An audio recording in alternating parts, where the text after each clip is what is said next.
Okay, Chair, over to you.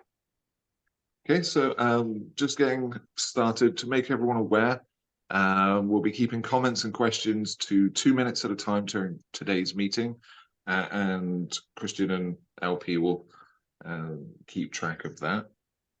And then to get started on the points, we've got council meeting topics today, with the next subcommittee meetings for the subcommittees to be determined for climate action, transportation, and the square. Then we've got next farmers market table, next shredding e-waste event, and opportunities for the commission involvement. So if we want to get started on the first one, LP, for the subcommittee meeting dates.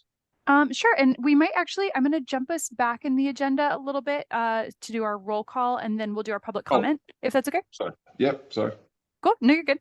All right, so I'll run through the roll call really quickly. I can see everyone, but I do need you to just verbally confirm that you're here. So Paige Ajarash is not with us today. Don Barrett. Present. Roy Clark. I can see Roy. Present. There you go. Cool. Kathy Cohn. Here. Present. Kathy, thank you. Max Dirda. Present. Thank you, Max. Andrew Forster. Present. Thank you. Mike Frick.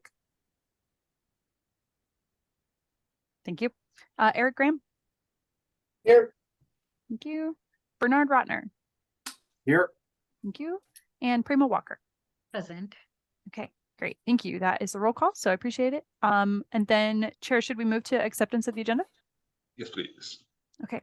Do we have a motion for accepting the agenda, or would anyone like any corrections before we accept the agenda? Okay. I have one comment about the agenda. It doesn't need to be added, but let's put staff report specifically on it next time. Okay. Can you like the staff report as in separate from the staff comments, or?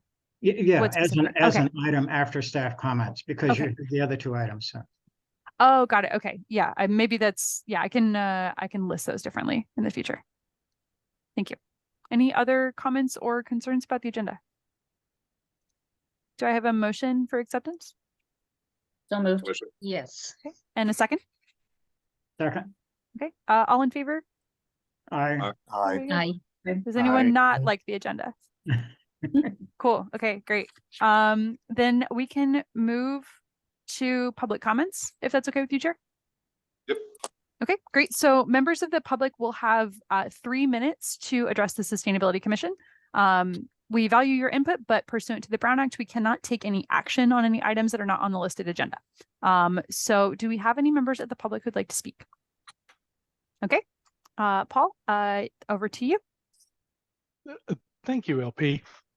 This is really kind of a touching base. LP, when you get a chance, if you can get to me the latest revisions that were done by former Commissioner Baker of the smoke-free Palm Springs ordinance, like to see where that was left before he termed out.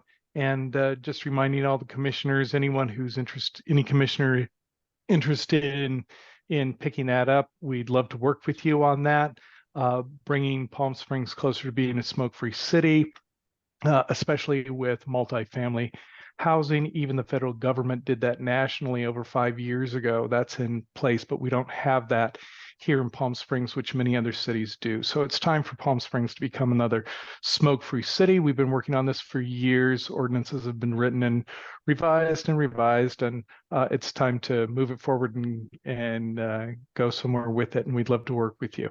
And that was pretty much it. Thank you. Great. Thank you so much, Paul. Appreciate it. Do we have anyone else who wants to speak during public comment today? Okay. Seeing no further public comments, Chair, I'll turn it over to you to see if you have any additional items for Chair's report today. No additional items for me. Great. Okay, cool. Then we can go back. We can go back to where we were. We've done our little loop. So I'll go back and I'll take just a couple minutes to go through staff comment tonight. So I won't be doing a lot of talking today unless anybody has any questions on staff comment items. You will have received our report. which is the first time I've ever actually managed to write one of those. So thank you for reading it. Hope it was helpful. So just want to touch on a couple of items, just going over some of the highlights from this. So the first thing I want to do is introduce Juliet, who is our Civic Spark Fellow for this year. So Civic Spark is a program that works with AmeriCorps. It's part of a statewide program through an organization called CivicWell, and through CVAG and a bunch of other. This is like a nesting doll of reasons, but Juliet is great and she's here. And I would like to turn it to her to introduce herself and talk a little bit about the work that she'll be doing with us for the next 11 months. Hello, everyone. Like LP said, my name is Juliet. I'm going to be the Civic Sparks Fellow for the city. My project is going to be mainly about energy, how to improve energy efficiency throughout the buildings in Palm Springs. Right now, I'm currently doing some background readings, and I'm looking forward to sharing some of my findings as the project progresses. And just a little bit about me. I grew up in the Coachella Valley and went to Long Beach for college, and my background is mainly in environmental nonprofit with a little bit of commercial real estate. So yeah, that's about it. We are very excited that Juliet is here and is working on a project that is near and dear to my heart, and I know to many people who are members of this commission. And our team has now, we haven't doubled quite this time, but we've expanded by quite a large percentage. So hopefully that will lead to some more interesting stuff that we can talk about in this commission. Thank you, Juliet. I appreciate that. And then the couple other things I wanted to touch on just really quickly from the staff comment. So thanks to those of you who flagged that I did not include the public comment letter until yesterday. Hopefully you had a chance to take a look at that. If anyone has any questions or thoughts on that, happy to hear those. So wanted to jump down to the turf conversion program. So like you saw in the report, about 35% of our 1 million has been committed for this year for public turf conversion. I think the more that people hear about the new state rules that are coming down, we may see that number go up quite a lot. There are also, you'll probably be hearing next month about some more public project turf conversions that we may end up trying to do, which will be exciting. So I'll keep you all posted on that, but just wanted to update on that number so you know what 35% of what is 35% of roughly $1 million that we have allocated for this year, alongside DWA's 3 million. So pretty significant amount of money going into turf conversions. We are still seeing most of the projects coming in as those larger HOAs or large commercial, which is what we were targeting. I think this particular round is getting those big swaths of grass, just getting those out of there. Couple other things, just wanted to scan through. We have gotten a lot of interest over this past month about styrofoam. So wanted to just make sure I highlighted that section in the report. We do still see some styrofoam in use here in the city in Palm Springs in food service, which we should not be seeing. It's a demon material from the gates of wherever, and it needs to go. So you all can be really helpful to us in this effort because there's some interesting confluences. So because we're not a county, we don't have health inspectors who are regularly going to restaurants, for example. So our code compliance staff, who are the folks who normally would surface these kind of things, they're not routinely going into restaurants because we don't have a lot of codes that we enforce in restaurants. So when you see styrofoam out in the wild, please call that in to code compliance or send it through their app. Because that's the only way that it starts an official paper trail for us to do an enforcement action, which is, it starts with us going out and doing an education period, giving them a 60-day grace window, trying to give them some money to do some stuff, and then coming back and doing a sort of like a check off, either notice of violation or that they're in the clear. So if you see foam, please call code compliance. That would be really helpful to me. Because I do hear a lot anecdotally from folks that they're like, oh yeah, I see it everywhere, but we've actually only gotten 7 reports in the past, like since January of this year. So those two numbers aren't really lining up. And I think half of them might have been from the member of the public who's on the call today. So I think, and I appreciate that. So thank you. But yeah, so as you see the foam, please call me about the foam. Well, don't call me, call compliance, and then they call me. So that was something I wanted to just quickly mention. Scanning back through, EV charging stations, another thing that we're getting a lot of questions and concerns about. So we did get one more of those fast chargers working today. So that was a personal victory. We are on a sort of a close campaign to get all of our public charging stations up and running. We do have a lot of interest in people installing more charging stations in our public lots. There's a question about sort of what is our long-term role in terms of managing the charging stations that are in our public parking lots. So do we have an active role there? Do we have a passive role? Are we generating revenue from allowing the use of our lots for that paid service? Are we just facilitating and hoping to encourage the growth of that sector by providing that as asset for free? What does that long-term role look like? So that may be something that you can anticipate seeing or hearing some questions from us about in the future. But just wanted to let folks know that we do have some error issues in our fast and medium speed chargers, but working pretty hard on trying to address those. One little note, wanted to make sure that I noted that the animal shelter does not want to be a place that batteries are dropped off anymore. We had a long conversation with them about it. They have a lot of volunteers who work there, and they've got their hands full with, creatures of various types. So we are going to try to find an additional site that's not the animal shelter, but we also do take batteries at the Demuth Community Center, which is just down the street.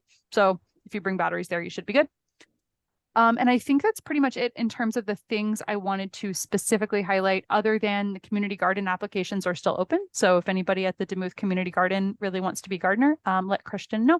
But does anyone have any questions on items that were in the staff comment or would like any more clarification on those? If maybe we can do raise hand function so I can kind of keep a little queue. So I got Chair Forster first and then Commissioner Barrett second. Okay, Chair Forster, go for it. Yeah, I was just gonna check. We mentioned the EV charging stations and whether it's active or passive, collecting revenue or providing it as a free asset. Is it possible to get some figures on that? Yep. Because obviously, depending on how much of an investment the city would have to make to create and maintain charging things, we may be able to get some small subsidies or something from the companies. Right. Yeah, I can bring that back to a future meeting and we can do a little bit more in depth based on some of the numbers that I have, based on our costs and the costs that we know are incurred by other providers and what their revenue estimates are. So we can definitely do that. Excellent. Okay, I've got Commissioner Barrett next and then Commissioner Clark.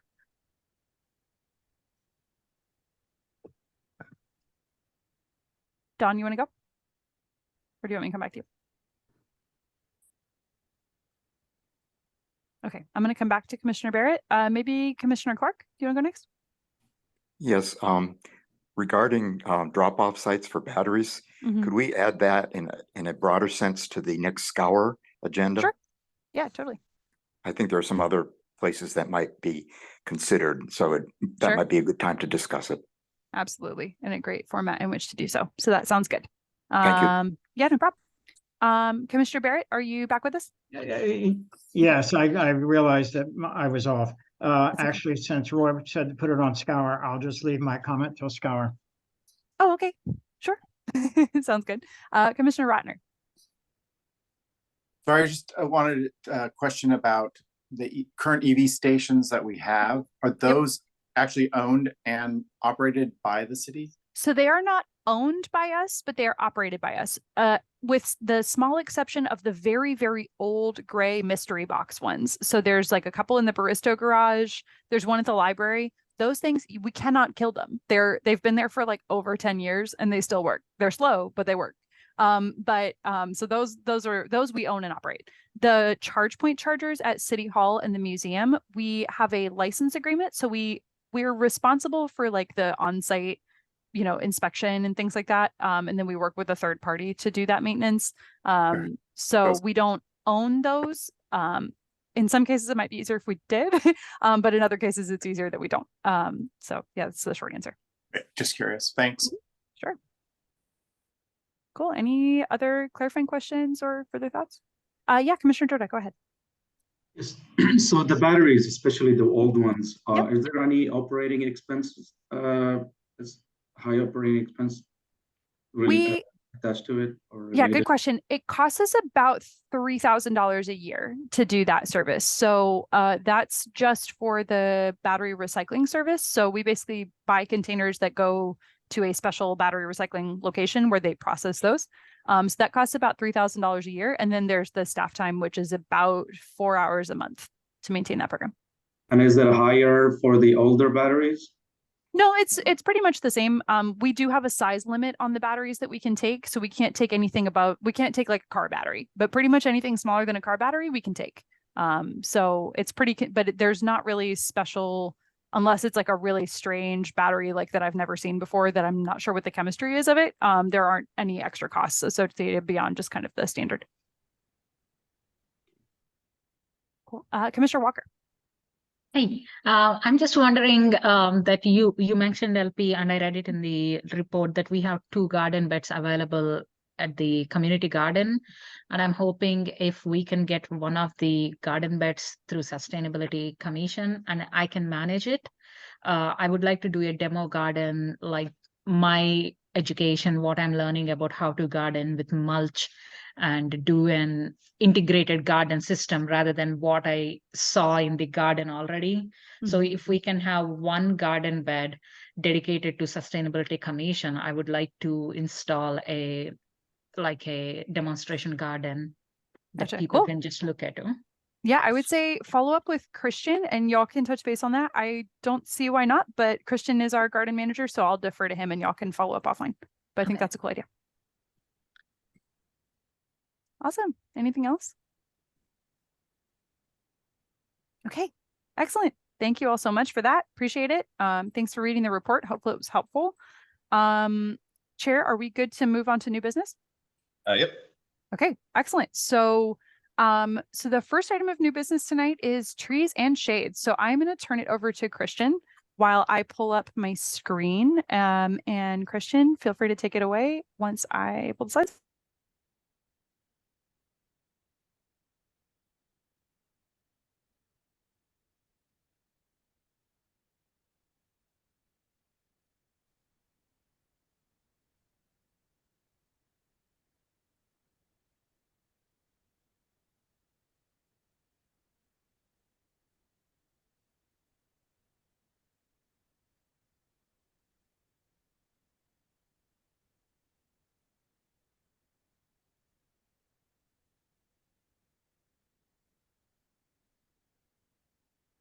Sorry, my computer's really slow. Give me a sec.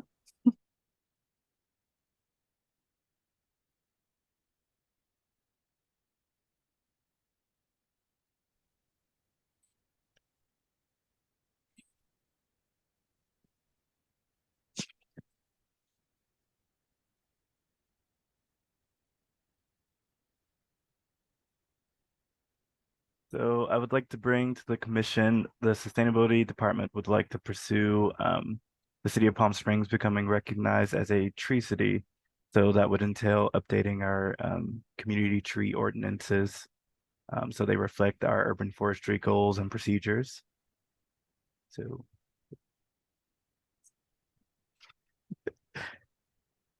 okay. 1 second, guys, we're gonna switch.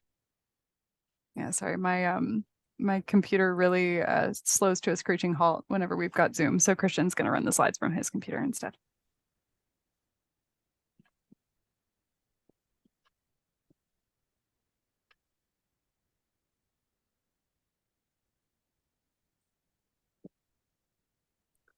Also, in case you can't tell, Christian and I sit in the same room, so we're doing some careful muting.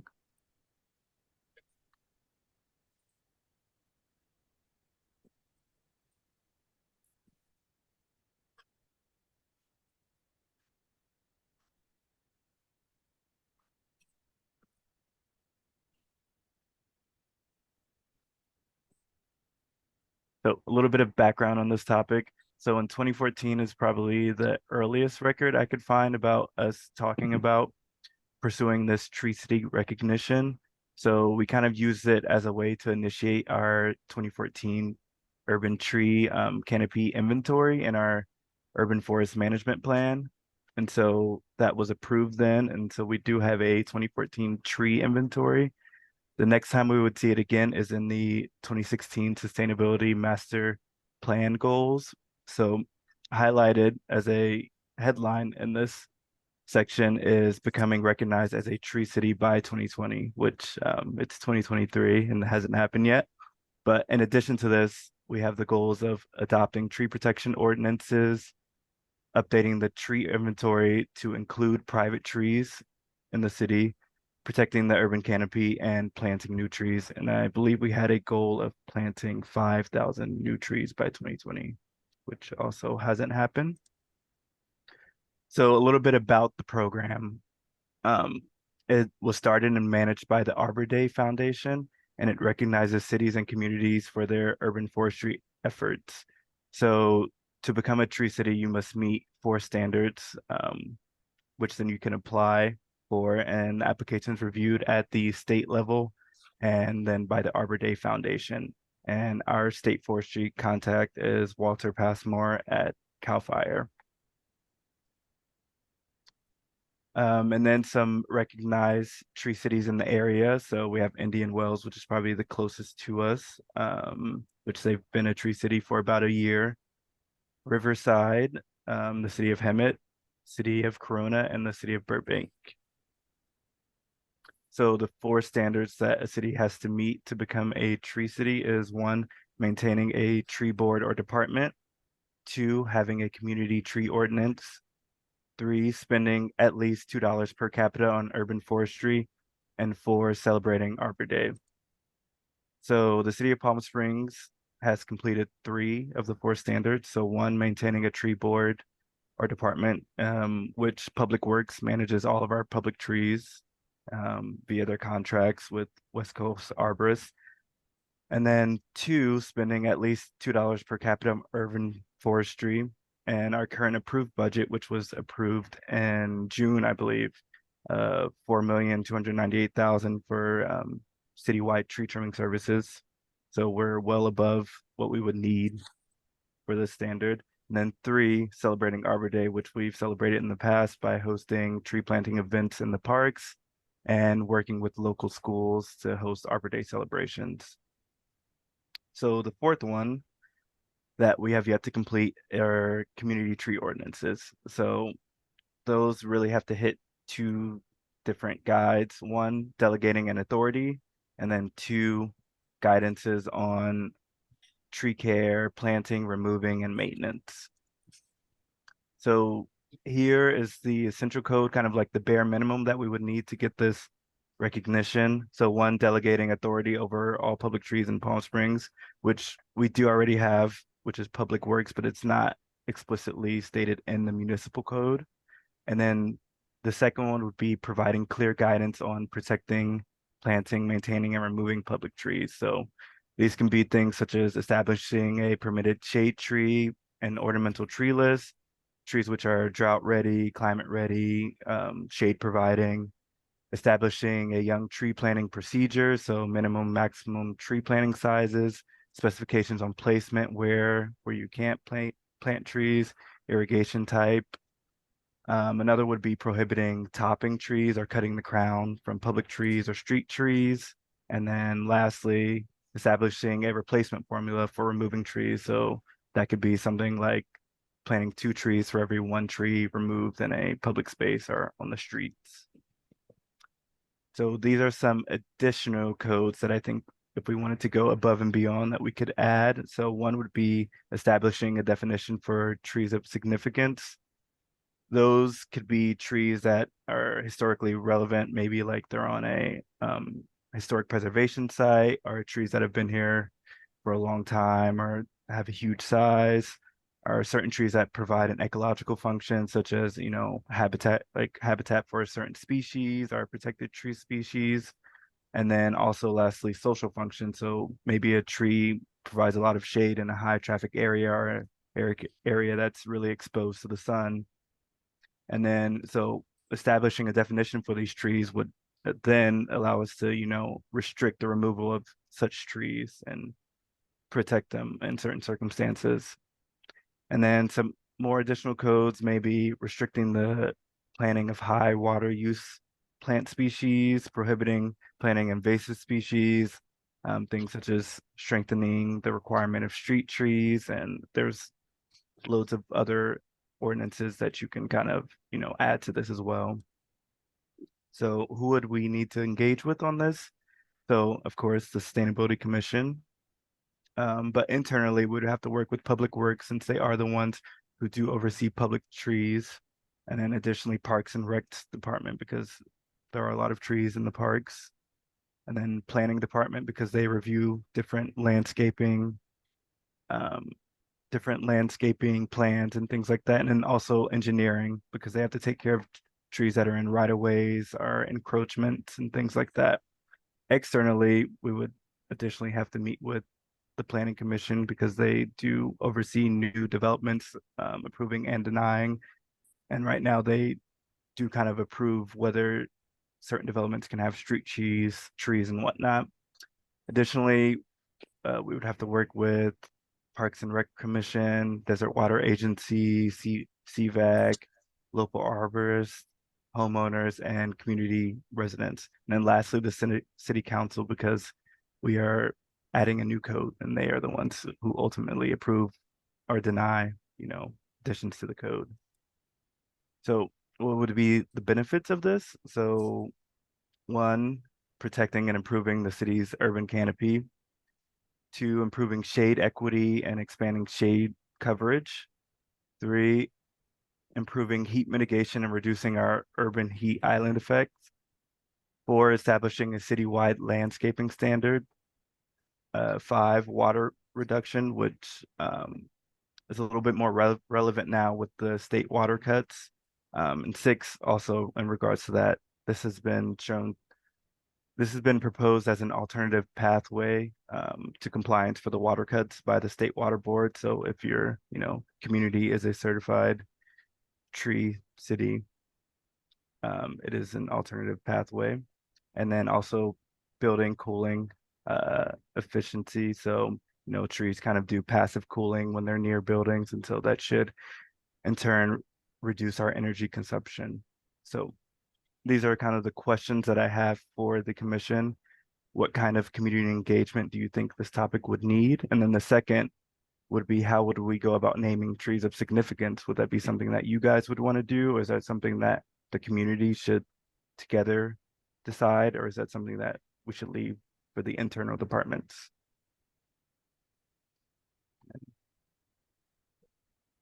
Here are some resources that maybe you guys can look at later. But I'll go back to the questions if anyone has any questions now. Yes, Kristen. When we are talking about community engagement, are we talking like maybe tabling at a event, like one of our tabling events, and asking what people want to see? Because when I read that report, I have questions like, who are we talking to regarding the tree care? Because the way I see it, like every tree planted or every tree that's in the city of Palm Springs is bare at the bottom.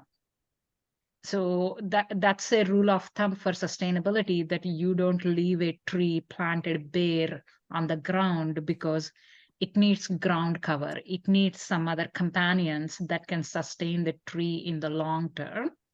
So if we are getting a tree that is mature and like 5 or 6 years old and planting it and leaving the ground around it empty and bare with just some DG or sand or gravel, that's not gonna sustain the tree in the long run. It's gonna kill the tree right away.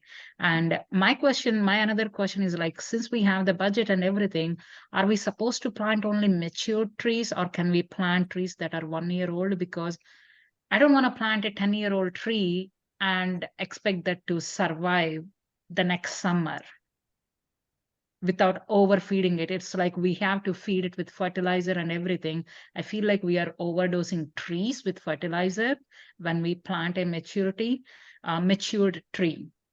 But imagine if we planted those 5,000 trees in 2014 or 2016, by now they are already like 7-year-old trees.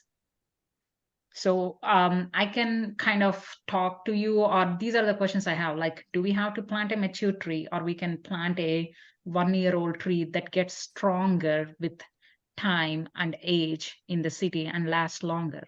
And we need to make sure that we are not leaving the ground completely dry and empty. We need to plant ground cover, especially around the trees, to make sure it's providing nutrition that's needed for the tree.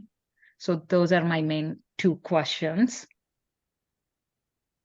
Yeah, so as far as like planting a tree of a certain age or size, that would be something that, we would work with, obviously arborists and public works and the planning department, because there are certain best practices, as you stated, for making sure a tree can, grow well and reach its mature size. So that would be taken into account. There wouldn't be, you wouldn't have to plant a 10-year-old tree, because that wouldn't be best for, getting the tree to grow and establish itself. And then as far as ground cover, yeah, that would also have to be consulted with the arborist and also with planning, because when it comes to certain landscape designs, I know they're the ones who can disprove and approve that. And we kind of, in this situation, want to find a balance of making it not restrictive for whoever's applying for the, landscape review, but also making sure that we are reaching this ecological benefit and function that we do need. Okay. And there is like a little bit in the code already about at least mulch cover for trees, but that's also not as clearly defined as I would like it to be. Okay. Please, Commissioner Barrett, you were next. Please. Yes, I actually just have a number of thoughts that are relatively quick. One is my impression is, and I could be wrong, is that West Coast Arborists mainly, or whatever their title is, the company we're associated with is mainly trimming palm trees. And I'm not sure if they're a great force for everything else we do. I could be wrong on that, but that's what we see a lot of happening. I would like to see a little bit more before we go very far about how we're going to try to encourage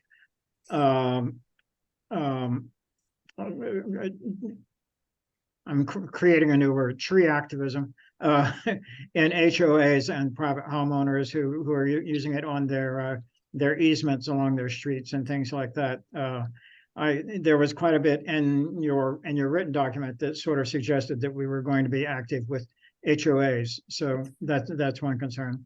And then I'll stop after this on about naming trees of significance. I'm not sure we want to get involved with that. I would think that would go somewhere else. I'm not sure where, but I don't know how many trees of significance there are in Palm Springs. I can't think of any. Anyway, okay, that's it for me. And Commissioner Rotner. Yeah, in regards to the community engagement, what immediately popped into my head was San Francisco has an organization called Friends of the Urban Forest, I believe. And they worked with the funding to get people to help plant and organize and be a part of the actual planning, which I think could help people become more engaged if we did something similar to that.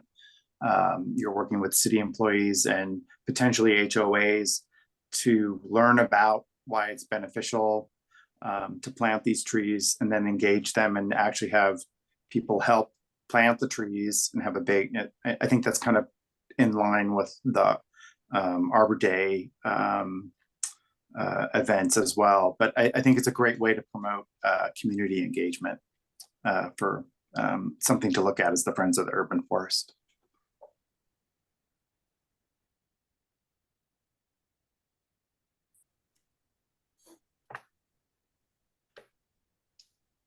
Are there any more questions or comments? Yes. Yeah. Oh. Yeah, I'll just note that there was an Arbor Day. I think it was in 2021, And we actually planted a good number of trees in Ruth Hardy Park and other parts of the city. And about half of those trees are doing okay. Some of them don't look like they're doing very well. So.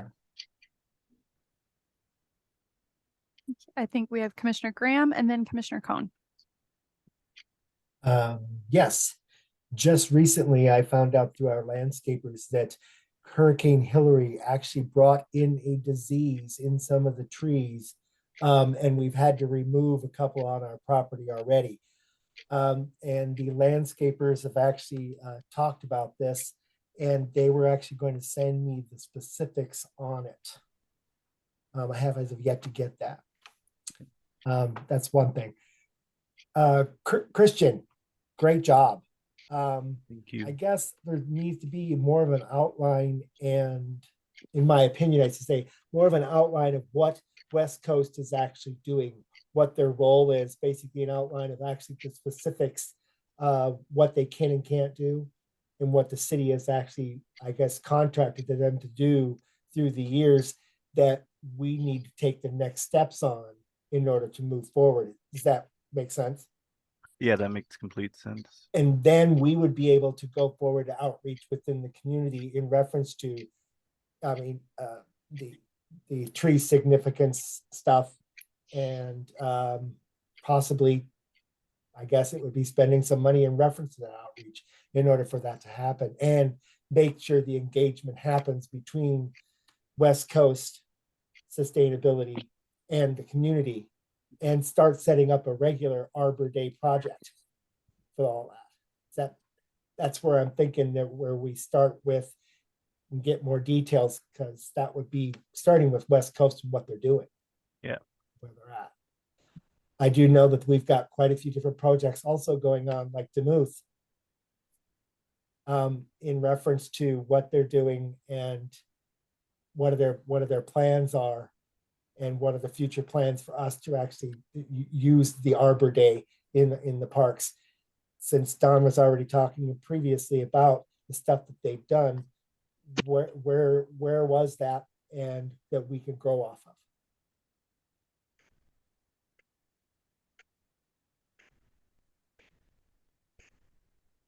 of. Sorry, you. I can't hit the button. Just a quick note also for this group. So West Coast Arborist is a new arborist with the city. So their contract just started on October 1st. So any previous challenges with past arborists are past arborists, but I think still worthwhile to compile and reference. And we can still cross-reference with the new contract, but just wanted to give that point of clarification. Okay. Commissioner Cohn, go for it.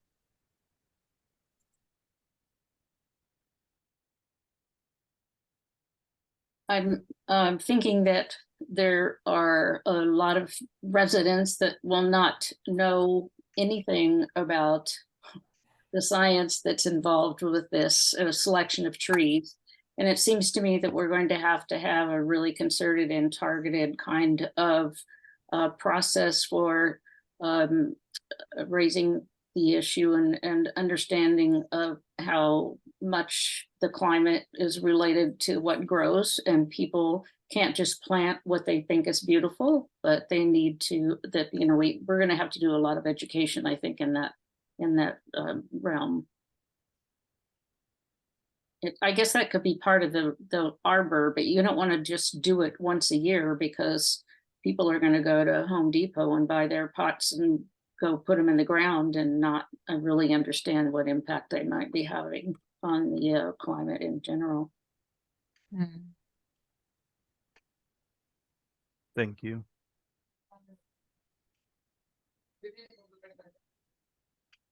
Commissioner Walker. Oh, just to second Commissioner Cohen's, that's another thing that's really because we don't understand how our desert climate is completely different from any other climate in the country, or how extreme it is. It's really sad that the local nurseries are even selling trees in the middle of the summer. That's what happened with me personally. I purchased trees when I came to the desert the first year, and I did not have enough knowledge, and the nurseries did not tell me, hey, it's the middle of the summer, can you wait one more month? and I lost all my trees.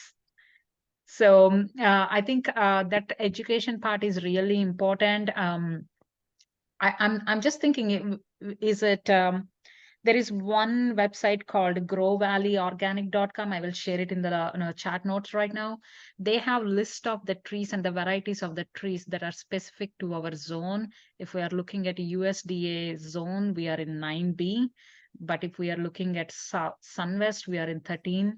But they have a list of trees that are reasonable for our area. Maybe we can kind of put that list on our sustainability website, saying, hey, if you're trying to plant trees, these are the lists that are good for our climate, and designate them, whether they are shade or fruit trees. That will be an easy guide for the people if they want to use it once the word gets around.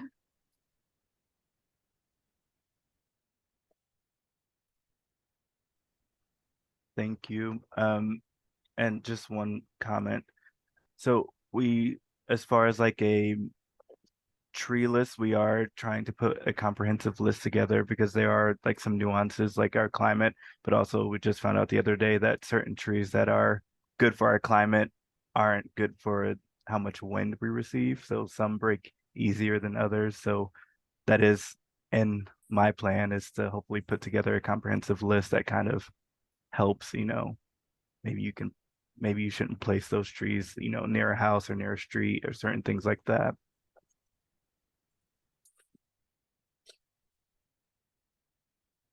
Commissioner Cohn, did you have any other comments, or is your hand up from before?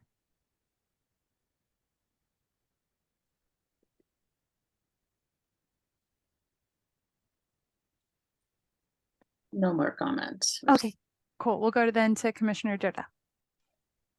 Thank you. Two things. So the first thing was for the trees of significance. I'm wondering if there's something we can work with, maybe the Agua Caliente, let us know, what history they have and any trees that they may have that are of significance. Maybe we can get help from them for there. And then the other thing, I was thinking for planting trees, I know we have all these palm trees on downtown Palm Springs, and I was trying to maybe tackle two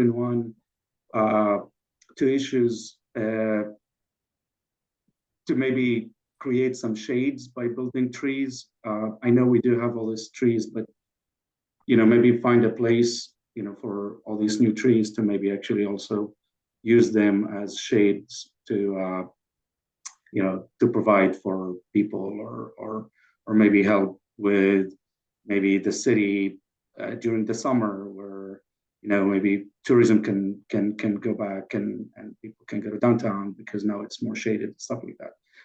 So I don't know, just trying to tackle two in one. Maybe that will actually help also with this council to also look into it, because that benefits a lot more departments and the city as a whole. That's just a comment. That's it. Thank you.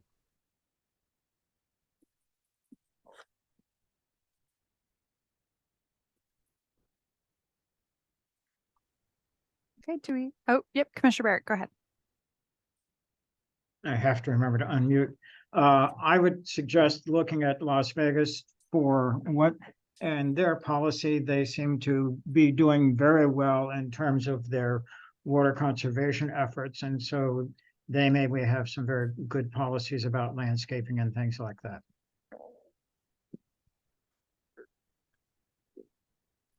Thank you.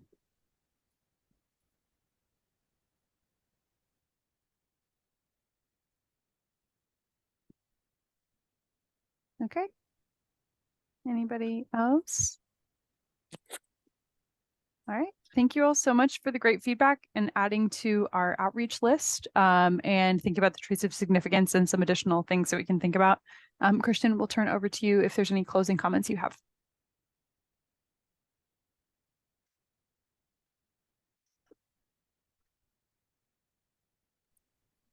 You're on mute. If anybody wants the presentation, yeah, just shoot me an email. There are some maps in here. Like I have a tree equity score that kind of shows where in Palm Springs, you know, where there's less trees and where there's more trees, different things like that. And then also we have our inventory, but it's a bit dated. Yeah, and then also the sustainability plan, and then different municipal codes. So one from Indian Wells and one from Burbank, if you want to see what that looks like, you know, what it looks like actually in the code.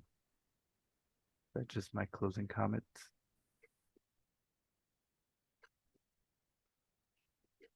Awesome.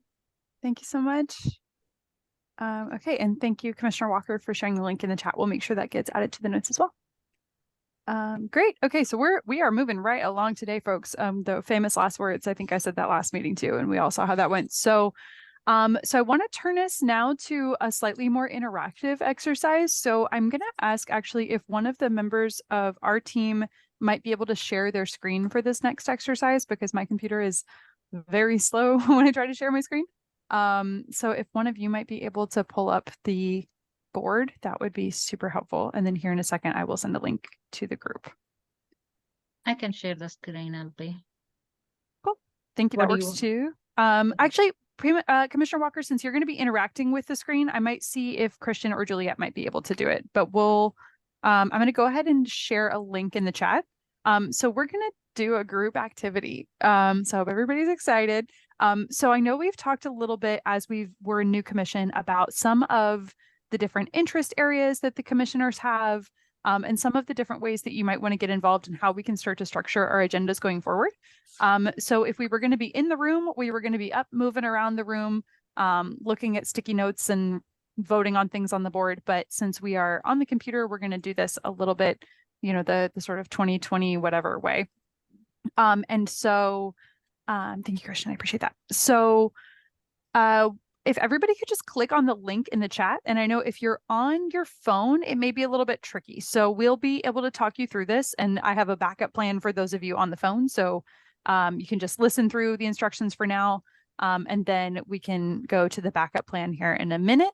Awesome. Thank you, Christian. So, okay, let me make sure I can see my stuff. Okay, great. So this board, not that important. So the first thing to note about these boards is how you navigate them. So, Christian, I'm probably going to give you some like instruction. Yeah, there you go. So if you go up to the top, you'll see there's some arrows on the right and left. That allows you to go between some different boards. So we have 3 questions that we're answering today as a group. The first one is the one you'll see here, which is probably the meatiest, which is our topics and tactics ranking. This is not intended to be a forever voting. You know, this is kind of just to get a sense of where people's general interests are, both in terms of topics. So what kinds of areas have you been interested in? What do you want to learn more about? What do you have expertise in? And then what tactics are you either most interested in getting involved in? Do you have expertise in that you want to share, or things that you think we could be doing more of as a group? And so the way that we're going to interact with this particular board, you'll all see a bunch of little letters. These represent your initials, or at least my understanding of your government name initials. And so if you go, and Christian, if you could go down to one of those ones that says example near the yellow area. So bottom left under, yeah, right there. So what you can do is click on one of your little initials and then drag it to a sticky note that you want to put your vote on. There was a different system we were going to use earlier today, which has a very elegant way to do this. This was kind of the backup plan. So I've given everyone 8 initials to use. Feel free to make more. If you want me to make more for you, I can.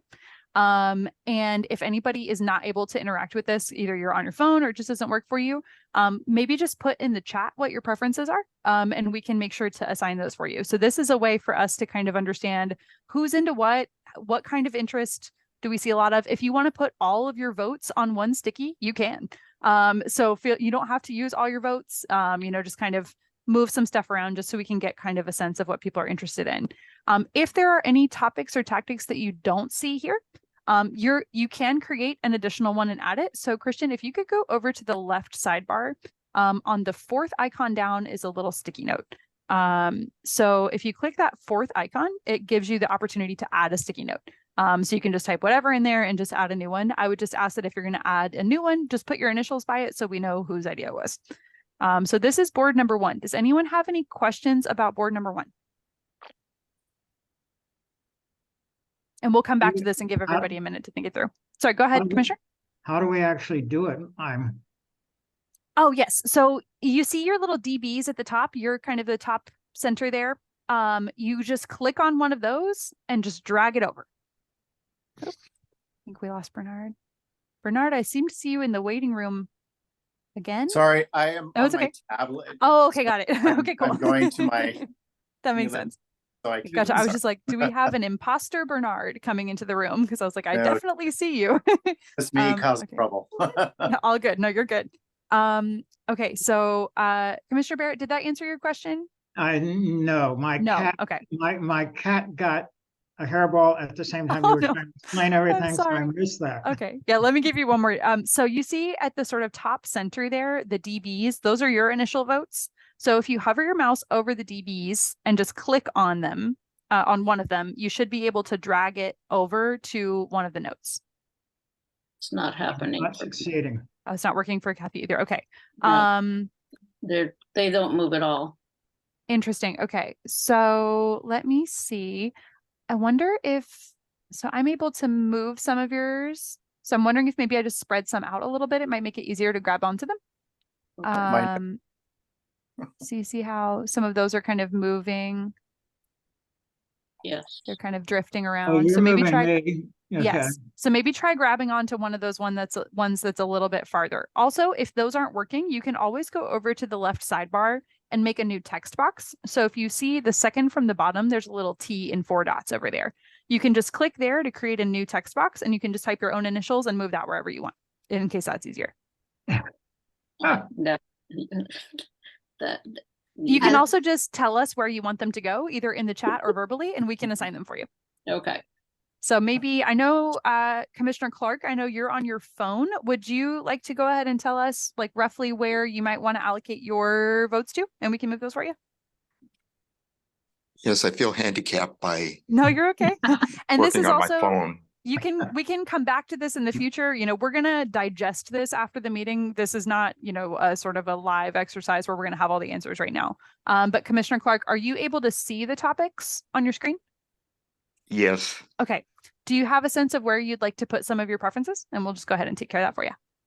actually, the topic that that's most important to me is Mhm. greenhouse gas reduction. Okay, And cool. So we've that got, isn't there explicitly. It's so it's built on into some of the- the ones that are there. it's on the tactics side. So we've got climate Right. action and GHG analysis. So I'll go ahead and put at least one vote there. Right, and I saw that, and that's appropriate to put my initials there. Are there any other topics? Because I know you were starting to say that it's kind of embedded in some of the other ones. Any of the other ones you'd like us to go ahead and put a note on? I'd say that the transportation ones. Okay, great. We can do that. Let's drag this over. Anything else? This is Kathy. I think I would put one in on the community events, which would also be related to the education and the issues I was addressing absolutely. early on. Totally. Okay. I got you one there, and I'm going to put one on public engagement and education as well. Is that what I heard? Yes. Okay. Would you like to put more than one vote on any of those topics? I'm still reading. Okay, sounds good. Commissioner Barrett, anywhere you'd like us to go ahead and allocate some votes for you? I would, you know, I'm the technical consultant for 1PS. I would like to figure out how to do this myself. I can show you. Maybe it's easier for me to do kind of like a deep dive with you You're if you just want. making me embarrassed. That's all there is. No, it's all good. This is Okay. admittedly a bit of a hack job in pulling this one together. Okay, It was put me on both of the waste. okay. Put me on public transit and EVs. Oh, Okay. shit, shoot. It's all good. Safe space. I got it. So you got you on the wastes. Okay, and you said public transit EVs, Commissioner Barrett? Right. Okay. Anything else? Anything on the tactics side? Well, I'm just starting to look at it. Okay, got it. Sounds good. Yeah, I mean, I do data collection and analysis, so you can put me there if you want to. Okay, sure. Can you tell me what is public enga- nature and biodiversity? Oh, that's kind of like, you know, for example, like the presentation Christian just gave, you know, like thinking about trees, our urban environment, you know, native pollinator species, you know, those kind of stuff. Put me there. Okay, cool. LP, for the tactics, can we add another one that can say like demo sites or Demonstrations? something. Yeah, absolutely. Do you want to add that one or do you want me to add it? I'm struggling how to add. Okay, and I'll I add it. realized how to duplicate my initials. That's all good. Very good. Are there any other commissioners? Commissioner Graham, do you want us to move any votes for you? Would you please? Yeah, absolutely. Which, I oh, thank you started for to whoever. move and it didn't Yeah. move. Oh, I'm gotcha. going to, decarbonizing city Okay. operations, excuse me. Yeah, And gotcha. then transportation and public transit. Okay. And Excellent. in the tactics, I need to be over in climate action planning. Okay, very good. Okay. Excellent. Don And again. then- Put me on public engagement and education and on community events. Okay, great. Got it. Put me with Kathy. Great. go. Okay. Was there someone else who wanted to make a request? Yeah, this is Bernard. Okay, yeah, go for it. So please add me to water use reduction and water conservation. Okay, cool. Renewable energy. Okay. Which one? generation. Both or local? The local generation, Okay. please. And Yep. then decarbonizing. Okay. Gotcha. Energy efficiency and building decarbonization.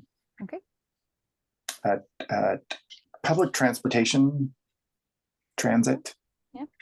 And then for tactics, community events, legislation, public engagement and education, strategic planning. Okay. And data analysis and collection too. I like that. Cool. Thank And yeah, thank- and if anybody runs out of initials, you are welcome to make more. This is not a finite set of votes that you get. You are allowed to get more votes. I'd like water use and water reduction, Okay, or gotcha. conservation rather. I'm on it. I need to step away. My dog is here Yep. and has to go No somewhere. worries. All good. Does anyone want to talk about any of the particular topics that you've suggested? Any patterns that you're noticing? Anything else that you think maybe isn't here? Anybody want to Before share? we do that, LP, Mhm. this is Roy. Could you Yep. add me to strategic planning under tactics I can. and decarburizing city operations? On it. I gotcha. LP, I remember in one of our meetings, we talked about how there is going to be more funding for energy efficient building. Mm-hmm. I think that's something that needs to be focused, since our newest person, Juliet, is working on energy efficiency. Yep, absolutely. Yeah, that's something I really like to do, because I'm realizing just changing my windows and the doors and making sure there are no air leaks in the house, that's the basic one can do before getting solar or doing so many changes to make the home energy efficient. Mm-hmm. So that seems to me, for us, it's like an immediate concern, like making sure our buildings are energy efficient. Absolutely. And Juliet will have a lot of questions for you. Chair Forster, go for it. So with this, I think one of the points that I brought up before is the media and marketing that we basically don't do at the moment. Like there's effectively none. So with all of the commissioners, experts that come in and talk and topics that we basically resolve, all of this stuff's really good, but if there's no way for us to actually stick it to the group, for example, on a website, detail the things, no one's going to go back through these meetings that we're talking to. So all this information is going to kind of get lost. So I think all of these are great topics, but if we don't have any way to like record the information in little infographics that can be easily like assimilated by the general population, we're going to have to keep coming over the same problems time and time again. So I think however we do this, we're going to need to have some way of putting the information in a repository that people can easily access. Yeah, definitely. And I think that's something that would be a great thing for us to talk about at a future meeting, and kind of think a little bit more about some different strategies to do that, or some examples that people have seen of best practices. That's something I think we would really like to leverage some of the expertise of the commission on, because it's something that, you know, our shop, I will speak for myself, not one of my expertise areas. So definitely happy to dive in on that a little bit more, both with the people who've indicated interest in that and then with the whole group as well. LP? Mhm. One thing to consider also is that most of the topics are in one or the other of our major standing subcommittees. Yep. So that's going to be a vehicle for formulating plans, communicating, getting the rest of the commission involved. And so Yep, totally. I know I was pleased when we finished our topics to see that did seem to be aligned, which is good. So yeah, so diving into those a little bit more as well. We could talk about that more when we get to the subcommittee section, but I agree. Commissioner Walker, go for it. LPI, Riverside County Waste Management Resource, they have a really good Instagram page. I mean, I took the master composter training with them. So I'm thinking, since the Sustainability Commission is hiring more people, is there any way we can get somebody who can handle the media and marketing for us? Like, we can take the top 5 things or 3 things we recognized or realized from today's meeting, and they can just post those 3 or 5 things that we discussed in the meeting, just like what Andrew Forrester is saying. You know, nobody's handling that, and that's a really drawback for us, that the information we are discussing is not going out. But I really like whatever they're celebrating, there will be a post from them on Instagram, Facebook, or on the city website that we can put out, hey, these are the things we are discussing. And if we can get a local news channel to give us a slot for 1 minute, that will be great. Yeah, that's it. I appreciate the suggestion of the best practice to take a look at. So that actually, I think, is a pretty good transition into our next board, but I want to pause to see if any of our commissioners who haven't shared yet have anything that they want to highlight or any questions, maybe Commissioner Frick or Commissioner Durda, or anybody else who would like to share anything, or any more votes we can move. Can you move me into climate action planning and change, please? Absolutely, no problem. Nope. I took you on a little circular forgot- spin there. Yeah, it's crazy. It's going a little swirly. I forgot it was going to be dark and my dog was trying to find me. Oh no. Sorry to be away for a No, few it's okay. minutes. No problem. Okay, anybody else on this particular board? Okay, excellent. Well, then let's move to the second board. Thanks everybody for engaging on that one. This one should be a little bit easier to manipulate, though, again, famous last words, and we're happy to add things in for folks. So this is kind of builds neatly off of Commissioner Walker and I think a little bit of what Commissioner Forster was saying. So we want to also have, and we can try to bring this back to multiple meetings as well, a place for us to throw out people's specific ideas for things that the commission should do, that staff should do, a thing that you're just kind of thinking about, like, why don't we do this? You know, like we've said in the past, no guarantees that we can necessarily immediately act on anything on this list. And what we'll probably do is take ideas that are put here and think about them through our triangle chart. You know, verbs are advise, ideate, advocate, interpret. Let's figure out how to kind of take from project idea to build out into like a framework, like a program. But the way to engage with this board is pretty simple. So you just go back over to that left toolbar, go to that 4th icon for sticky note, and then click on that and just add your project idea. My request is that you put your initials with it so we know who to follow up with. But let's take 2 minutes and everyone can kind of think through different things that they want to add. And then when the 2 minutes are up, we can add anything for people who aren't able to add. And then we can discuss anything that anybody else has put on here. LP, this doesn't respond to my mouse at all. Uh-oh. Okay. Well, we'll take yours here in a minute. I just want to give everybody like a minute or two to kind of think, and then you can write them down on your notepad or something, and then we'll add them in, or you can put them in the chat if you'd like. I'll check.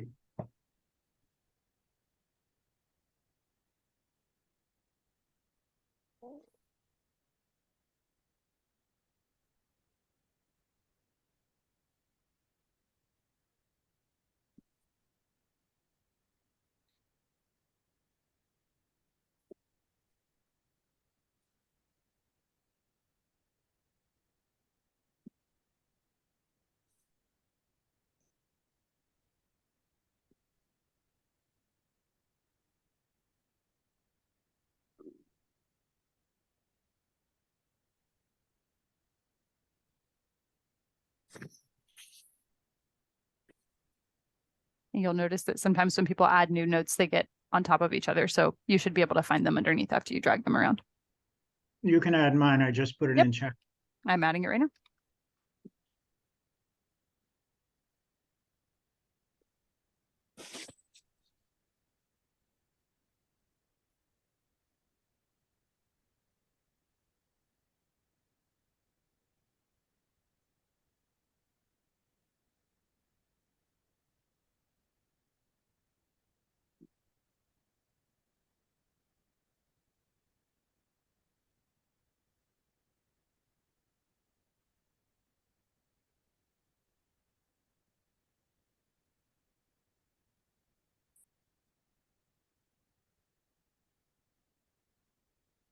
Okay, that's our sort of 2 minutes heads down time.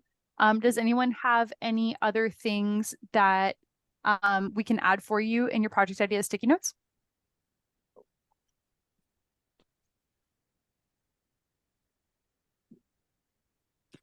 Okay, thank you, Commissioner Cohn. I will add that one.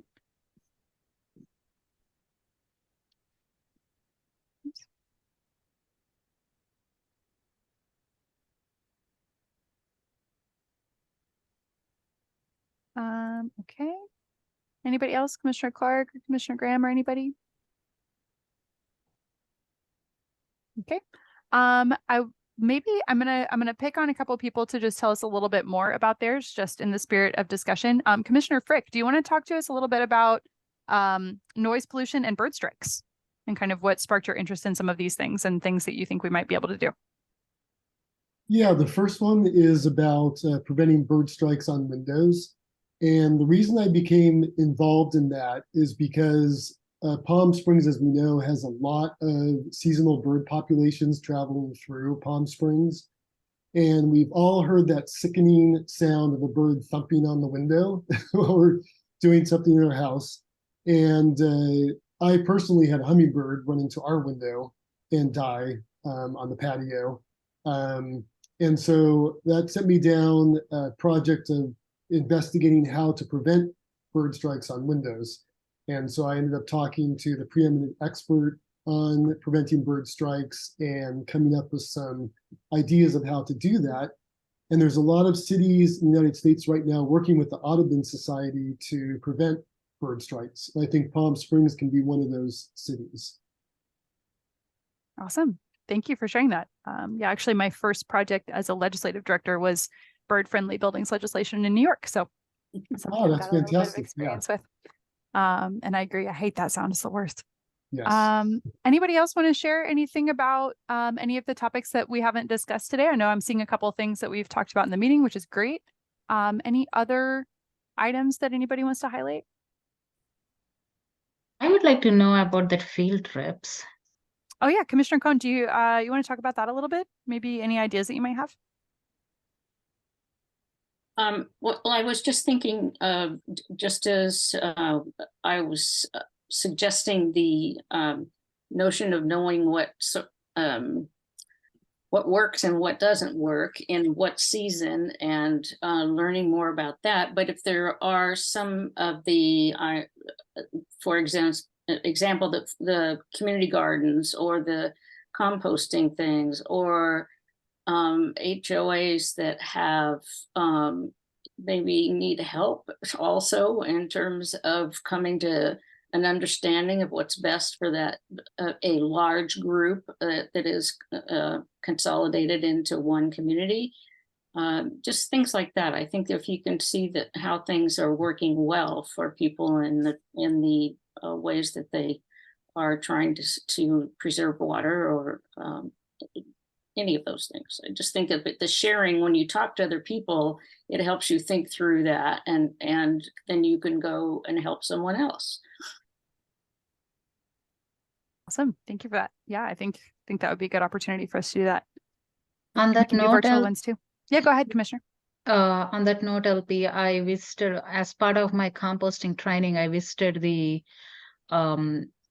Bartek facility in East Valley, which is in Riverside. And I think we should have a video from there, how people has to segregate through the loads and loads of trash that dumps by the containers to separate Yeah. food material, green material. And it's so sickening because these people just have regular gloves and they're going through the materials and they come across syringes, glass that injuring them. So making sure we have those videos on our website when we are promoting, hey, this is why you need to segregate the material properly, will help us put the public, tell the public a story. This is what somebody else has to do on the other end, and it doesn't have to be that way. Sure.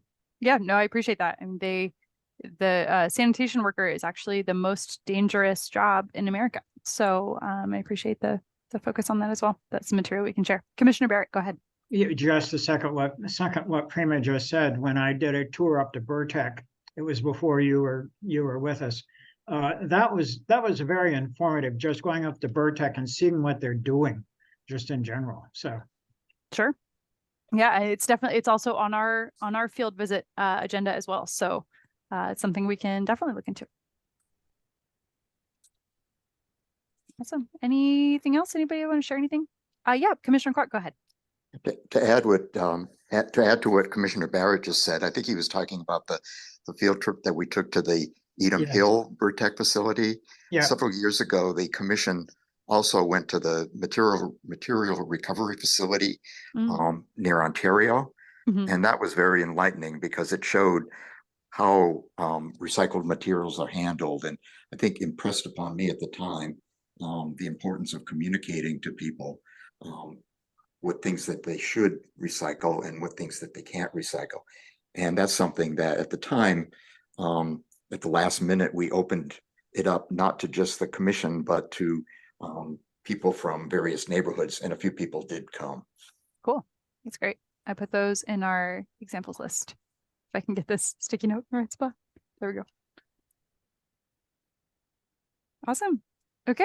Thanks, everyone. Then we'll pivot to our last board, which I think is going to be probably the shortest of the boards. So this one is the same format as the previous one. So for anybody who's having trouble with the sticky notes, please feel free to put anything in the chat or just shout it out. But we'll do kind of like a 2-minute think at first. So this is just kind of like the things that are in between topic of interest and project idea. So do you have a question about why, whether we've worked on a certain issue or something, or do you want to know why something is a certain way, or why a certain choice was made, or just want to know more about a particular topic from us, from fellow commissioners, from other guests. So this is to help us build out our future agendas as well, in terms of like who our guest speakers should be, what topics we should cover. So I'll give us 2 minutes to think, and then feel free to plop your sticky notes the same way using the left sidebar. But if anybody has anything, feel free to put it in the chat, or after 2 minutes, we can add it verbally.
LP, since my dragging skills are not being That's okay. recognized, it would be helpful to me to have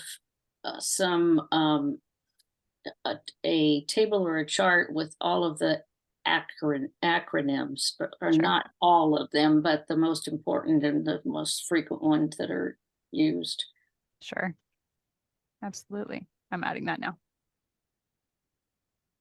I've always blamed educators, which I have been all my life, that we have way too many acronyms, but Right. I know why they're essential, but it would be helpful. Yeah, totally. No, that's a great question. We can do that for sure. We can build that sort of in real time as well, Right. if we need.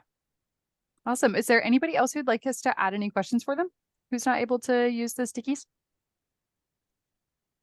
It's not that I don't have any questions, it's that I can't think of how to put all the things I question into a question.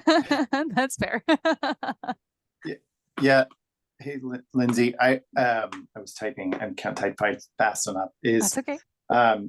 Regarding water, is how can we encourage the city and the water agency to work to look to go above and beyond what's the state and federal mandates are requiring for water conversion or conservation, rather than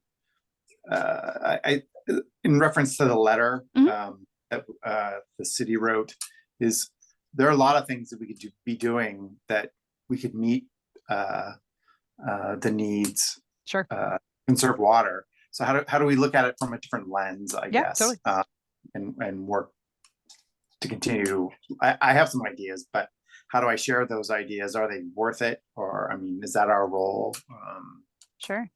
So stuff like that. Just one. I have a lot. If we have other ideas, can we email them to you later? Yeah, I'm for having the same problem as Commissioner Barrett, is how do I formulate my thoughts? Yeah, absolutely. No, yeah, please feel free to send these to me directly after the meeting.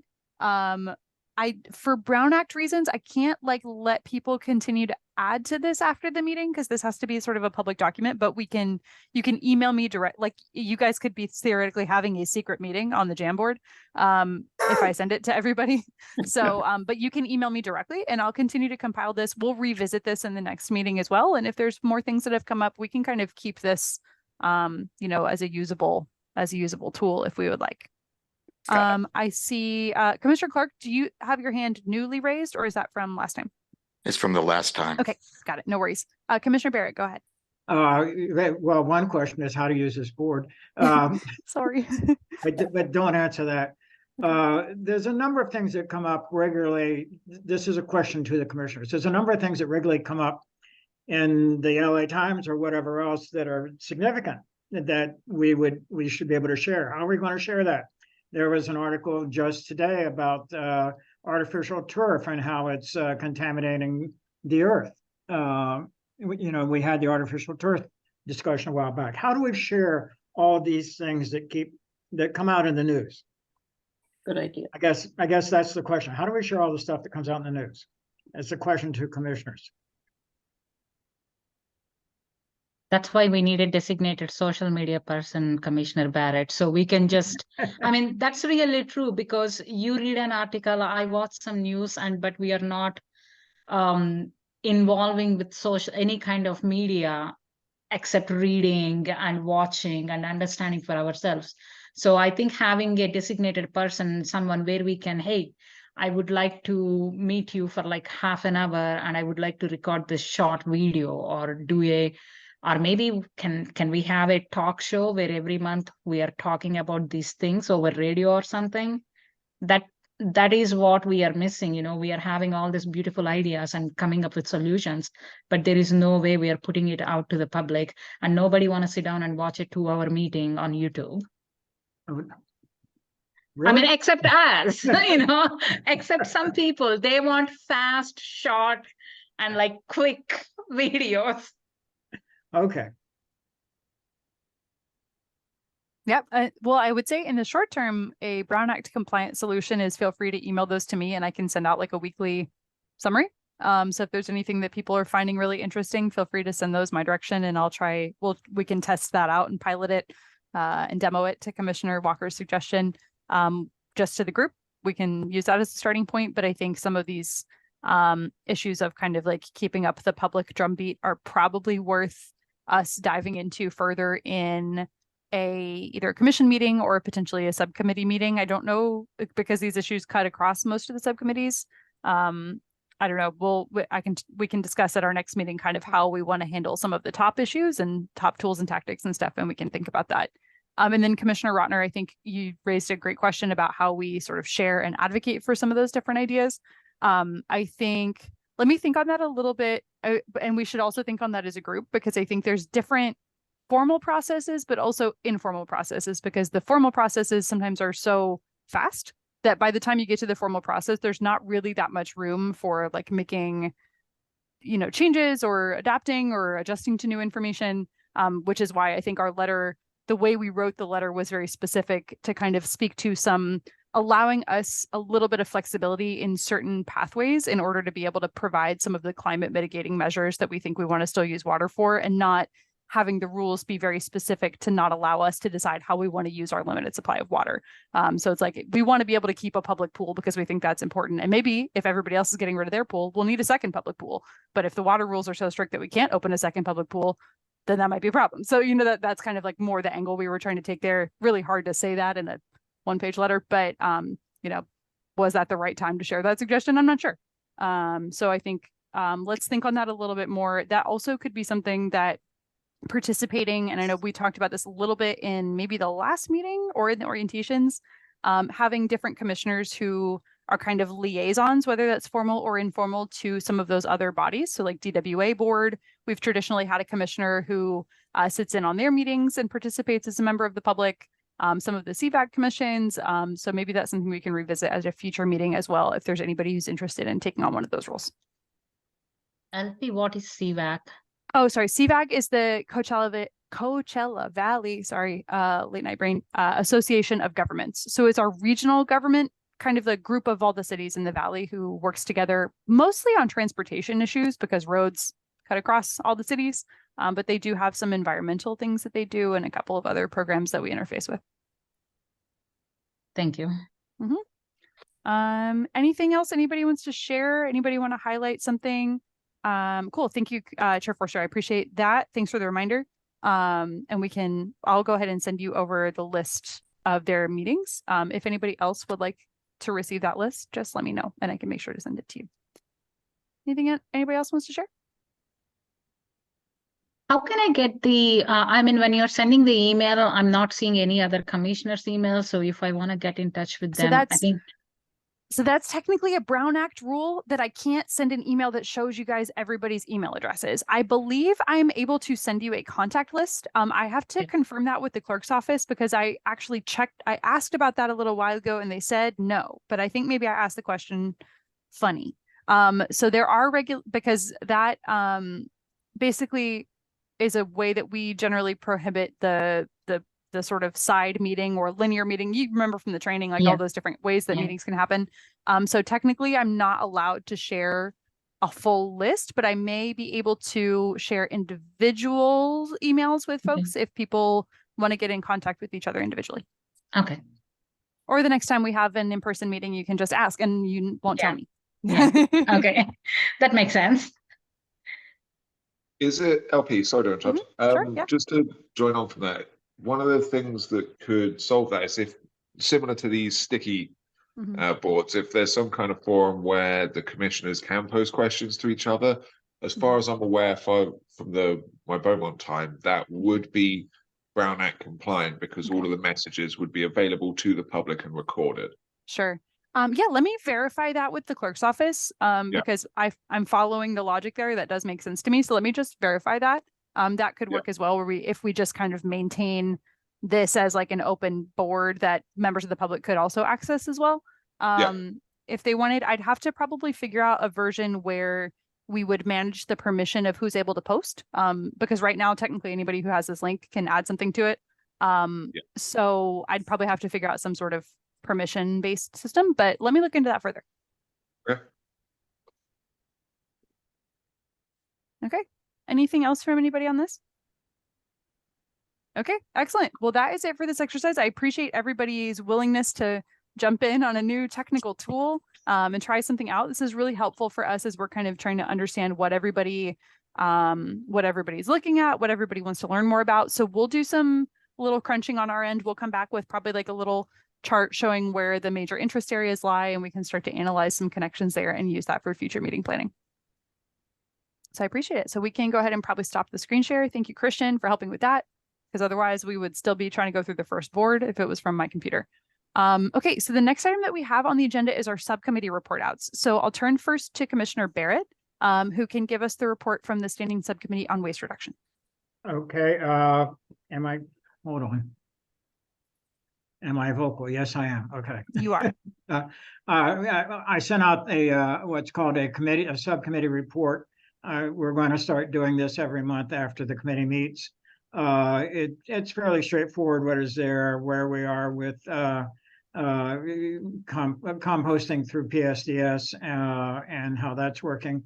That seemed to be moving fairly well. The food recovery issue is an interesting topic because we hadn't talked a lot about that in the past, and we're beginning to make some headway on that. I don't have anything particularly important there to say. Read my notes, basically. We did talk about the issue of the websites that PSDS has and we have, in other words, sustainability have, need to be clearer about how to do recycling. And I'll have to admit that from having looked around everywhere about how to do recycling, it's really hard to put it on a website that makes sense. So that's basically the report is there that we posted. So that's it. Commissioner Rotner, did you have any questions or comments? Okay, gotcha. Okay, Sorry, that's okay. Easy. All good. Does anybody else have any questions or comments for Commissioner Barrett? Awesome. Okay. Thank you so much, Commissioner. I appreciate the report out. Thanks for the summary and thanks for preparing the meeting report. Commissioner Clark, would you like to talk a little bit about the subcommittee on climate action and transportation? Yes. The most important thing is that we arrive at a standing day and time for our recurring subcommittee meetings. And Christian has sent out to the members of the subcommittee options for 2 different meetings. The near-term one is, well, I'll stop there. What we're trying to do is set up a recurring time, and we've narrowed it down to the second Wednesday, either at 2:30 or 5 p.m. That would take effect in December. The potential of having a 5 p.m. meeting on the 8th of November, I asked that we find an alternate time because I have a standing commitment for that one particular time and day. So I guess the question is to Christian, did you get replies from people as to what days and times don't work? And can we settle down now on a time and day for the next meeting in November? It would either be the 8th or the 15th. Yes, I believe I got a reply from Kathy and Prima. Yep. And Kathy said she could do the 8th at 2:30. Prima, would you be able to do 2:30 at all, or? Yeah, yes, I can make that happen. Okay. And then I think we're missing 2. And we have Bernard. Sorry. Yeah. Apologies for not responding. I didn't see that. That works for me. The 2:30. Eric, I'm guessing from your facial expression, it doesn't work for you?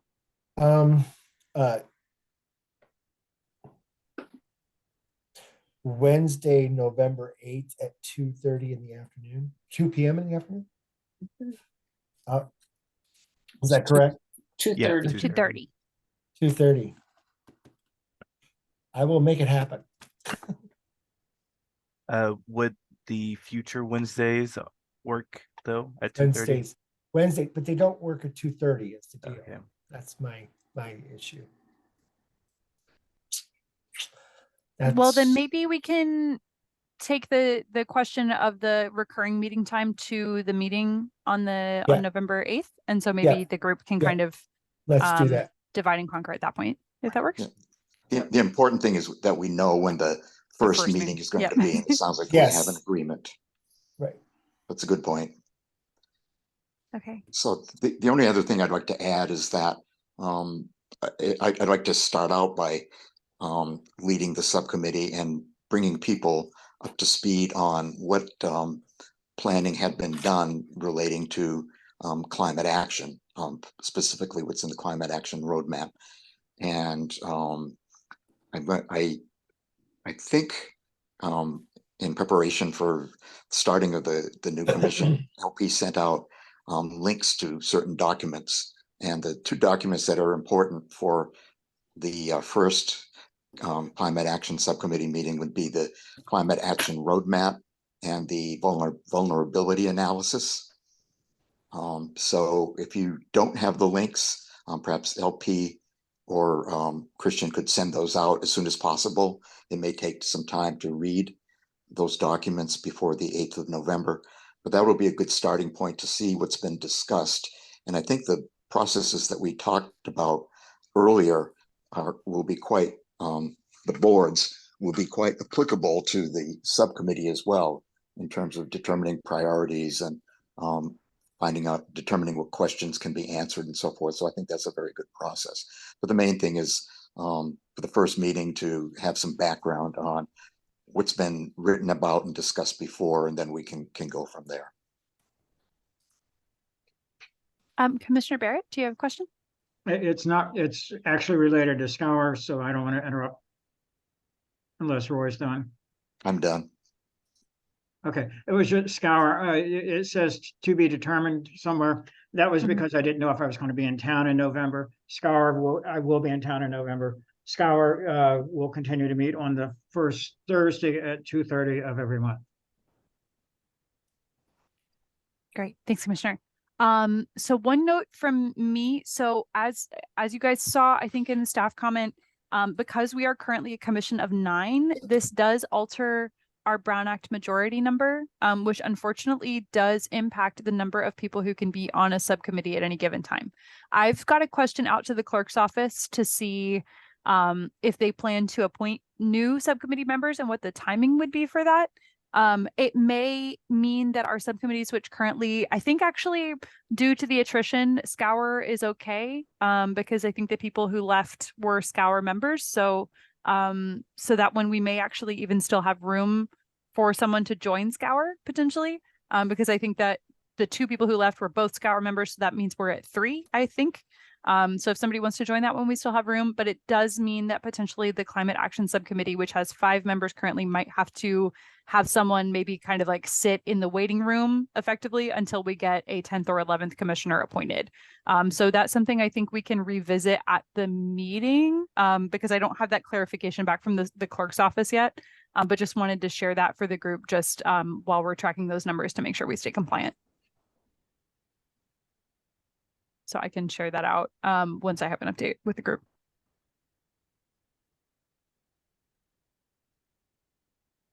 Any other questions or comments on subcommittees? Okay, thanks to both of you commissioners for sharing out today.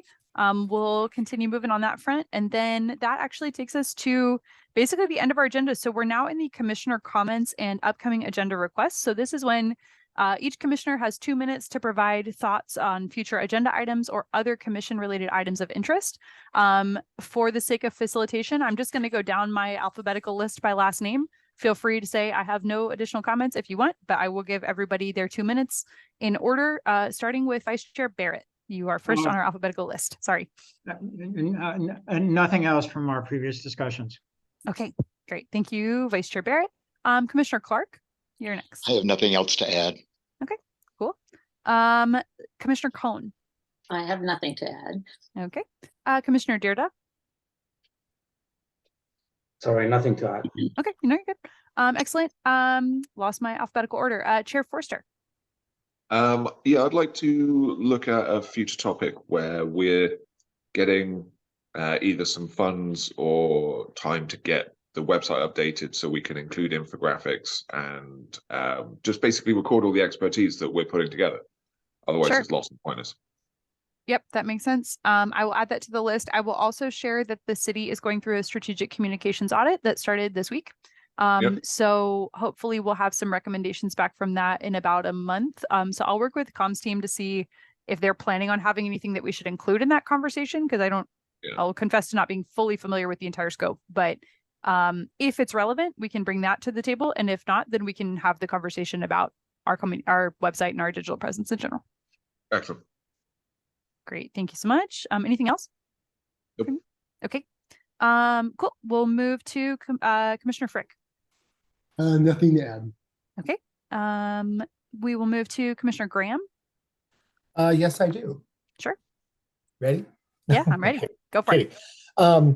One of the things is that LP and I have spoke about, about a month ago, shortly after the meeting, would be to a possibility of adding a small subcommittee. Now, I realize with the number of people, this may not be possible at the present time, but maybe in the future. That subcommittee would actually be a subcommittee that actually handles everything that comes out of the airport. People working with the airport specifically because of the airport going through a new redesign. And one of the topics that was brought up in our previous conversations here was communications and media, and being able to communicate with the public and our tourists. And the airport is a huge part of that. And I would love to actually have feedback from everybody here and see what they think of that, if they think it's necessary. If you feel that maybe 2, maybe 3, or the requirement, LP, if we were to build that subcommittee, would it be something the others would be interested in, or we just work within our present realm and have continued discussions without a subcommittee? Okay, thank you so much for that. So I'm going to actually defer to Vice Chair Barrett and Commissioner Clark as people who are a little more familiar with the Brown Act than I am. Is that something where we would want to take like a poll now to see if anybody's interested in forming that subcommittee? Should we table it or should we add it as an agenda item for the next meeting? How would we proceed? I would put it on the agenda for the next meeting. Okay. I agree. Be considered as one of those liaison situations that you referred to earlier in the meeting. Sure. Yes. Okay, I'll bring it for the next agenda. Thank you for that. That's exactly. Thank you. Cool. Okay, so next we have Commissioner Rotner. Do you have any comments you'd like to make today or requests? Yeah, it's more bureaucratic. I just wanted to clarify with Brown Act bureaucracy, if we as commissioners receive requests from the public who may want to speak at our meeting, what's the best way to direct them? Is it to you? Because I think I kind of broke some rules earlier. Oh, that's all good. No, you're good. No worries. I just want to make sure I follow the rules right if someone asks us something, and then protocol, For sure. There are 3 ways that I think we can go about it, but maybe I'll then defer to our Brown Act experts to verify for me. One is at this time during the meeting. So this is a great time if you're like, I've been getting a lot of outreach from people who are interested in this. I'd like to propose them for the next agenda. So that's one you can definitely do. The second is you can email me directly. The third is I believe you can email the chair as well if you wanted to email the chair for proposal and inclusion. So does anybody have any heartburn about those 3 things that I just suggested? Does that sound right to everybody? Kathy, Don, Roy, everybody good? Okay. That sounds fine. Okay, cool. So yeah, so one of those 3. So is there a particular, I think I remember seeing something about what you might be mentioning, Commissioner Rotner. Is there something you'd like to propose for future inclusion now, or do you want to follow up later? I can follow. It was someone from Oswit Land Trust talking about glue traps. Got it. Yeah. And requesting the city to ban them moving forward. So I think they want to make a presentation, and I've reached out to them to say to contact you, but I can reach out to them again. So cool. Yeah, I don't know that I've gotten direct contact from them, but I can double check. Yeah, I think they may be working on a presentation. Okay, great. That makes sense. Okay, thank you. And then we have Commissioner Walker. Do you have any comments or future agenda requests? Yes, I think this can be a future agenda request that I would like to work on with some other commissioners. I just went through the municipal code for our landscaping for the city of Palm Springs. It's not detailed, and at the same time, when I first read it, it was a little confusing because City of Palm Springs is a diversified and all-inclusive city where we welcome everybody, regardless of what background they're coming from and everything. But that inclusivity and diversity does not reflect in the municipal code for our landscaping, irrigation, and everything. I would like to know, can we maintain that balance, or municipal code has to be really strict where we are talking, hey, all the grasses need to be trimmed to a certain height only, and we want to see every front yard in the neighborhood in a same manner because that's how rest of the neighborhood looks. For me, that single quote is, wait a minute, Palm Springs is not like that. It's not just one set of people. It's not just one variety. It's an inclusive and diversified area, and we feel proud about that, but our municipal code is completely different. So if we can, I would like to talk to more arborists or sustainability engineers, basically, especially sustainability landscape engineers, and see what we can improvise in our municipal code in irrigation, or there is a word, weeds, but those plants has a purpose in the nature. So how can we address those things in the municipal code so neighbors are not picking on the neighbors for having a garden that looks messy? Sure. Yeah, no, super interesting question. And so what I'd recommend as a good next step is that maybe you and Christian connect, because he's been spending a lot of time thinking about the trees, and that might be a good opportunity to kind of dig into like why the code might have been written in a certain way, what is, like, how can the language be modified? Like what just is that framework and what does that mean? And as part of that community outreach, I think that might be a good opportunity for maybe in a couple months, once y'all kind of do a little bit more, dig a little bit more into that and learn a little bit more about that. Both Prima or Commissioner Walker, I apologize, in the work that you're doing and learning in the practice that you're developing and in the work that Christian's doing. I think this might be a good thing to revisit in a couple months to kind of see how is our code encouraging versus discouraging some of the biodiversity and diversity of our city we want to see. Okay. We can definitely bring that back. Thank you. Great. Thanks, everyone. One other thing I wanted to mention is that we do probably have a guest presentation. We received a request from the chair of the Public Arts Commission, Gary Armstrong, who wants to come and present about a new shade project idea that they're working on with Parks Commission. So that's something that we may see at an upcoming meeting. We'll just work on getting that calendared as well. And I think that's all of the other requests that I've received. So we'll take these back. We'll do some number crunching on the boards and use that to inform some things in the next meeting. And then I think that's all I got. So I think unless there's any other concerns or questions anyone has, we can adjourn the meeting if we have a motion to do so. I have one last question. Sorry. Okay. I just wanted to ask, what are the rules for ad sales? Because I went out last week and I saw so many signs saying ad sales, but those signs are still there on Monday and on Tuesday. So can we report them on the website as well? Or I know they have to get a permit from the city to do an ad sale, but people are leaving the signs on the road and they're flying around. I have no idea. That is a good question for code compliance, though.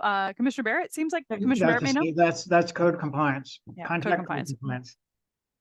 They'll be able to help you. That is one thing I cannot help with, unfortunately. Okay, I move that we adjourn.